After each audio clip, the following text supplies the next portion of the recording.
Bonjour à tous, c'est l'heure de notre quintet flash du jour. Ce samedi, direction l'hippodrome d'Auteuil pour le classique, le prix Violon 2, 4400 mètres du steeple. Des chevaux qu'on connaît parfaitement dans cette catégorie avec un bémol toutefois. Parfois, ou plutôt souvent, certains effectuent leur entrée pour l'occasion. C'est le cas ce samedi. Il va falloir donc combiner entre la fraîcheur, les chevaux confirmés sur le steeple.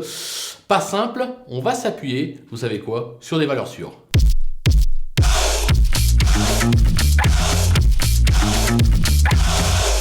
Allez, on attaque nos bases avec le numéro 4, Malbec du Matin, qui a fait ses preuves sur le steeple d'Auteuil, notamment sur ce parcours. Il s'est bien comporté pour sa rentrée. C'était sur l'hippodrome de Dax, sur sa lancée. Il vise tout simplement la gagne. On va se méfier du numéro 10, Starco, qui affiche 100% de réussite sur ce parcours, avec un succès notamment dans le prix Car-Simon et 2 accessites. Il court bien sur sa fraîcheur. Il n'a jamais conclu plus loin que 5e.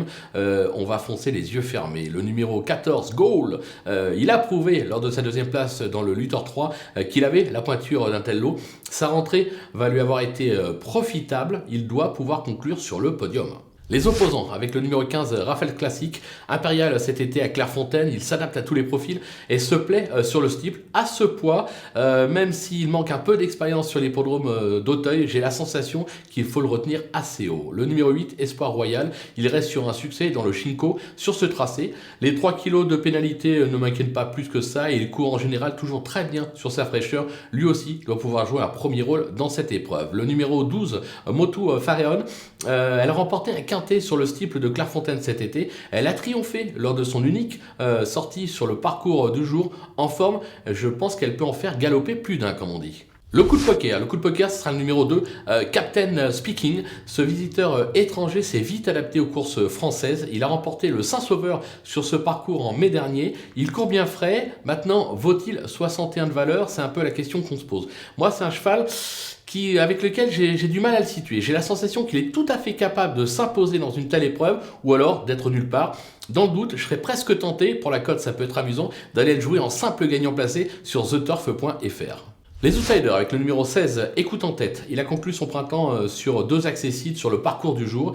Il s'est placé à ce poids et les Pelletiers sont en forme actuellement. Je pense qu'il est capable de briller d'entrée de jeu, même si son entourage dit qu'il aurait préféré le voir en deuxième épreuve. Le numéro 3, Avel de Kerba, il a gagné le Luthor 3 sur ce parcours en mars dernier. Sa rentrée en haie va lui avoir été bénéfique, bien évidemment. Maintenant, son poids n'est pas un cadeau et surtout, il n'aura pas son terrain. C'est un cheval qui s'exprime notamment sur le terrain lourd. Ce ne sera pas le cas ce samedi.